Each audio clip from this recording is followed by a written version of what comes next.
Hey, it's your host, Mark Santiago, and I'm excited to introduce you to the next level of this podcast, Empowered AF 2.0. In this next stage of Empowered AF, we're going to dive deeper into what it means to be an empowered man in his most advanced form. I'm talking healthy communication, healthy lifestyle, both physically and emotionally, and evolving into the man you've always wanted to be. So stick around and join me in this episode of Empowered AF 2.0.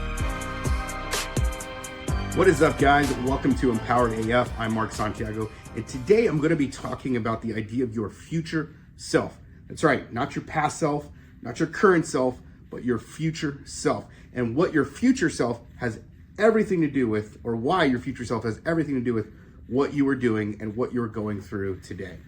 My name is Mark Santiago. I'm the CEO and founder of Empowered Man. If this is your first time listening, I highly recommend you going all the way back to our first season and listen to the first 10, 15 episodes to get a real feel for what we teach here at Empowered Man, as we are now, I think, well over 100 episodes into what we do on this podcast. It has grown, it has evolved. So if you're new to who we are and what we do, and you're going through a divorce or separation, go back and listen to the beginning. But if you're a guy that's been around for a while, continue listening to today. I think it's going to be impactful, but this is going to be an advanced lesson. For those of you who've been watching me, listening to me for a while, you know I'm a big fan of doing the emotional internal work. And as someone who has experienced both separation and divorce, multiple times separation and divorce once, I understand what you were going through. I understand the pain that you feel, and I understand where you're coming from. And I really wish that somebody had told me this stuff when I was going through it. In fact, I searched high and low for when I was going through the separation, like what to do. I was just like you. Just where do I go? What do I do? You know, my wife left me the first time. I cried for probably 3 weeks straight. Every single day. I felt like I was dying. I felt like I had no purpose, and I was just existing. I would go for walks for hours and hours and hours and not be with my kids. I wasn't there for them. Even though she had left, my heart, my mind, I wasn't home. I wasn't present with my children. And I want to talk about some of those things today and what you need to be doing to be more present, and how you can bring your future self, your future of who you are, into your present so that you can become your future self right now. So when I was going through this, a lot of what was happening and a lot of what you guys are experiencing right now is you really just feel sorry for yourself, right? You're looking around and going, can somebody feel sorry for me? Can somebody understand my pain? Can somebody cry with me? Can somebody understand what it is I'm going through? And while you're in that place, you're in a psychological place that I call contraction. Contraction is where we go inward. Expansion is where we go outward.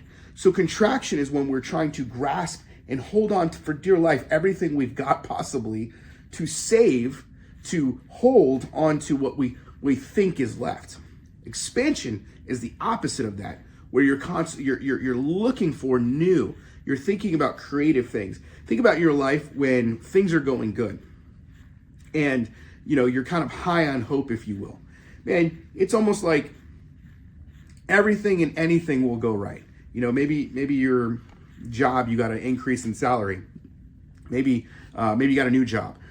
Maybe you won that bass fishing tournament. Maybe you had a great golf game. Maybe you took the boat out and saw some great views of the ocean and saw some whales. Whatever it is that you do, when you're in that place and in that moment, you're in a place of expansion. But when you're going through this, when you're going through separation, divorce, when you're going through all the pain and turmoil of the what ifs, you tend to go into contraction.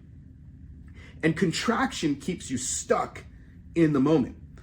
Some psychologists talk about the idea of arrested development, where when we experience trauma as children, we get stuck in that moment. So if you go through something really big, like sexual abuse or physical abuse or some sort of life-changing moment, like your parent died or something like that, you will be stuck in that moment in life as a 6-year-old, 10-year-old, 12-year-old, 14-year-old self, sort of stuck there because you're not able to develop beyond that because of the trauma and not experiencing that. And so a lot of you, when you're experiencing what you're going through right now, that's exactly where you're going back to. You're going back to this place of contraction. I remember that so vividly, the place of contraction where I couldn't focus on anything. I was no good at work. I was no good for my kids. And nothing changed for me until I started to connect with my future self. You see, the way you shift from contraction to expansion is by connecting to your future self. The way you shift from contraction to expansion is by connecting with your future self. Well, Mark, what is my future self? Well, my future self has everything to do with who I want to be 20 years, 10 years, 5 years down the road, a year down the road, 30 days down the road. Who I am tomorrow, not who I am today. Why would that matter? Because at the end of all of this, you can't escape you. Your kids might try to escape you. Your wife might try to escape you, but you cannot escape you. And so whether your wife stays, whether your wife comes back, at the end of the day, you cannot escape you. And you are there. You are wherever you go. And there is a future self. There is a future version of yourself that's literally waiting for you to pull it into the now. Maybe that future self for you is the guy who's finally hitting the gym and is looking great and feeling great. Maybe that future self is the guy who's finally making millions of dollars. Maybe that future self is the guy who's finally present as a father. Maybe that future self is that guy who knows he can be a good husband but hasn't been a good husband. And he's wanting to finally become that good husband. See, I realized something in all of this is that my goal, and this is what a lot of men come to us with, their goal is to save the marriage. And my goal was to save the marriage. But as I started to journey through and shift from contraction to expansion, because I started to see my future self, I started to recognize that my goal of saving the marriage was too small, that I was playing too small. And what I really wanted wasn't to save the marriage. It was to become empowered, regardless if I could save the marriage. It was to be empowered in all dimensions of life. And some of you think empowered means that you're in control. And that's not what empowered means. Empowered means that you get to make the choice. There's a difference, because control says that I can hold this over you, that I can make you do this, I can make you do that. And some guys will say, well, I had my power until this happened. No, you gave your power away. You see, because the real power doesn't come from what you do to control somebody. The real power comes from the control within and the power within. And that's the empowerment that we help men do, because too many of you are so stuck on the external things and the external focus of what she's doing, who she's been with, and all this stuff. And you use that as your mask, your escape mechanism, to not look at the internal stuff of who you are as a man. And so I asked this question, like, what if I could get empowered and create a new marriage with my wife? You need to ask yourself that same question. What if it's not just about saving the marriage, but what if it's about becoming powerful again as a man? And again, powerful not meaning physically strong. Maybe that's part of it. But powerful meaning you communicate like a leader. You have boundaries in your life. You own your shit. You have extreme ownership over the things that you do and say. And lead, that you're a leader, because leaders are powerful. What if that was the goal? What if the goal was to become an empowered man? And by the very essence of becoming an empowered man, you attract back your wife. But that only comes when you submit to a process to become empowered. And a lot of you are trying to do that process on your own, and you have no fucking idea what you're doing. You're reading books, you're going to the gym, you're doing things, but you have no plan, no process, no actual results. And the results you have even are short-lived. Why? Because you continue to go back to the old ways. I can't tell you how many times I've had a guy say, oh man, I've been listening to your podcast and like, I've been doing the things and like, everything's great. I'm like, that's awesome, but it's not gonna stick. And I'm not trying to be a Debbie Downer or whatever, but here's the reality is that we don't just change overnight. And maybe we can change some things. Maybe we can start acting differently for a little while, but eventually you revert back to the identity that you've already created. And so a lot of you have this false identity around yourself of thinking basically, consciously that you're okay. But in reality, you're an asshole. In reality, you're not a great husband. In reality, you haven't been the best. You haven't been the most powerful man. You showed up like a beta bitch, or you showed up like an alpha asshole. Those aren't empowered men. The guys that show up like alpha assholes are assholes. They're not kind, loving people. And their wives don't want to be married to them. I can't tell you how many times I've had a guy come on the phone with one of my teammates and try to control the process of what we're doing. And like, hey buddy, that's not how it works. And the way you're showing up right now is exactly the reason why your wife has left your ass. And it's fucking hard to hear that shit, but it's the truth. because no woman wants to be controlled and dominated by a man. Maybe you're watching too much Red Pill, listen to that fucking Tate guy who just got out of jail, right? Maybe you need to stop listening to that bullshit and start looking at the reality of what real strong women want, what a real woman wants who has morals and integrity, etc. Now, if you want one of those crazy psycho bitches and you got to be a dominant man, fucking go do that, but you're not our people. I can't help you, right? If you want to live in your toxicity and your dysfunctional habits and patterns, that's you, go do that. Probably this isn't the podcast for you. And the flip side, if you're the beta guy where you're always just like, gotta please her, gotta do everything to make mommy happy. That's what it is. It's like you're trying to make your mom happy all the time. And it's like, bro, she's your wife, not your mom.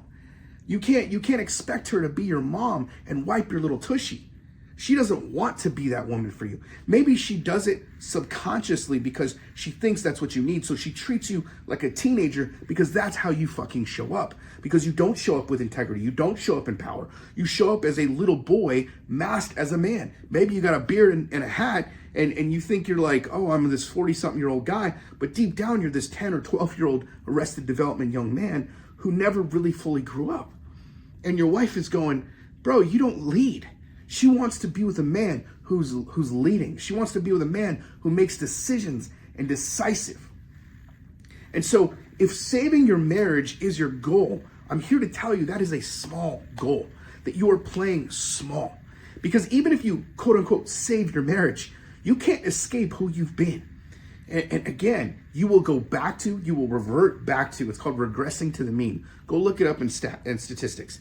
You will regress to the mean, to the average of who you've always been until you break through to the next level. And the breakthrough doesn't come from just knowledge. The breakthrough comes from transformation.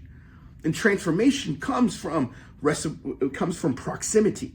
So transformation to happen, you need to be in a proximity of a new environment. And when you level up your environment, suddenly things start opening up. That's why guys who are even in our free group, they start to make little shifts, little changes, little things happen, or a 5-day challenge, little things start happening. But the big changes, the big transformation comes when they invest in themselves into our Thrive community. Why? Because those guys are investing at a deeper level, not just financially, but their commitment, their time commitment. They're showing up to group calls, they're showing up to office hours, they're doing the homework at a higher level, deeper level than anything we do in 5-day or in our free group. And those guys, instead of them being in a place of contraction, are consistently showing up in a place of expansion. And so if you are yourself, by yourself, in your little man cave, in your little house, and maybe your big house because you make a good ton of money, and you are in a place of contraction, and you're listening to this, and you're like, I'm in this place of contraction. The only way to shift into expansion is through transformation. Right? That transformation comes with when we attract our future self into now. And the future self is very much tied to the men we put ourselves around. And so therefore, putting yourself in a new environment will level that up and make it 10, 100, 1,000 times easier to become that future self. Your marriage is important, but saving it is not the goal. Becoming empowered and living a thriving life in everything you do is so much bigger than your marriage. Why? Because not every marriage can be saved. Not every marriage should be saved. I wish every marriage could be saved. You know, what about the kids? Dude, I know, I understand. I've been through it. I thought all the same things. I'm telling you, my kids are thriving right now. I've got a daughter about to go to college. I've got a son that's getting ready to go to an advanced, potentially an Ivy League college. And we've walked through all of this stuff over the last 4 or 5 years, and they're in an incredible place of expansion because I've shown up as the leader. I don't like talking about myself in that way because I try to walk in humility with this. But the fact of the matter is I've done the right things. Through my divorce, I now have 4 powerful, amazing children that have shown up well. I married an amazing mom to them, or stepmom to them, who is an incredible wife. And all of that because I got my power. And now I live an amazing life. I have a dream home, dream business, dream cars, all of these things as a result of living and choosing to live an empowered life, of saying, I want my future self to be now because I don't want to wait 20 years for my future self to show up. So here's what I'm talking about. I was talking about these 7 threats to your future self. And I'm just going to kind of walk through these really quick and then kind of give you some overview of what I think of them and how they might apply to you. We'll see how far we get today. I'll probably do this in another another episode, because this is some deep stuff. And I want you to really start to understand that your future self is not a guarantee, right? You might envision yourself being a certain type of guy, but it's not guaranteed that's going to happen unless you are doing the work today. So here's the 7 threats. Number 1, without hope in your future, your present will lose meaning. Without hope in your future, your present will lose meaning. And that means this, is that if you have no hope in what your future is going to bring, your present has no meaning. And this is where a lot of guys come to us struggling, because they have no concept of the future. All they can think of is the past and the present, and that present has lost all meaning because their wife has left them. And I'm like, how sad is that? Listen, again, I know what it feels like, and I remember the thoughts and the feelings I had when this happened. But just because you lose your wife, or just because you lose the marriage that you thought was great, that probably wasn't as good as you thought it was, doesn't mean your future has to be bad. Guys, when I went through this, and I remember taking off my wedding ring and thinking, will I ever put another wedding ring on? Will I ever have that best friend again? I'm losing my best friend. I'm losing. And that was that contraction, but expansion said, but what if there's something better? But what if I go through this work and I do the work on myself, I attract an even better person, that I have an even better relationship. And I'm not trying to compare my ex and my old, because there are unique things about that relationship. I had kids with her. There's some great things, great memories that came from that relationship. But that was this level, and now I'm at a whole different level. And so what I did was I attracted future self, attracted an incredible new wife. Now that we have an incredible life together because of that. Number 2, a reactive narrative about your past stunts your future. A reactive narrative about your past stunts your future. And that is that you start telling yourself a story about what your wife is doing. So we call hitting the she button, right? And you're reacting to this narrative that says, oh, these things happen, this, that, blah, blah, blah, all this stuff happening, and it's stunting your future. Like, you're not able to grow. You're not able to move forward because you keep talking about the story of the past. You keep talking about what she did, how she hurt you, all these things, and you cannot move forward until you deal with this aspect. This is why guys try to get confused about when they come to us. They're like, hey, we're not therapists. Therapists are going to talk about your past. And sometimes there's power in that, and sometimes there's good things that come out of that. We're here to talk about your future, buddy. We're here to get you unstuck from where you are and move you forward. Hey, thanks again for joining us on this episode of Empowered AF 2.0. If you're new here, thanks for checking out this episode. And I encourage you to take a visit back to the first episodes in this podcast. Look, we have over 50 episodes on the foundations of how to be an empowered man. I'm talking about in your relationship with your wife, your kids, your work, your boss, whoever and whomever. And I highly suggest you take some time to listen and gain some insight and knowledge from those episodes. And hey, if you want to connect with me deeper, be sure to check out the Empowered Man group. That's empoweredman.co/group. empoweredman.co/group for latest information and to join our group of other men who are wanting to be empowered just like you. Until then, this is Mark signing off, Empowered AF 2.0.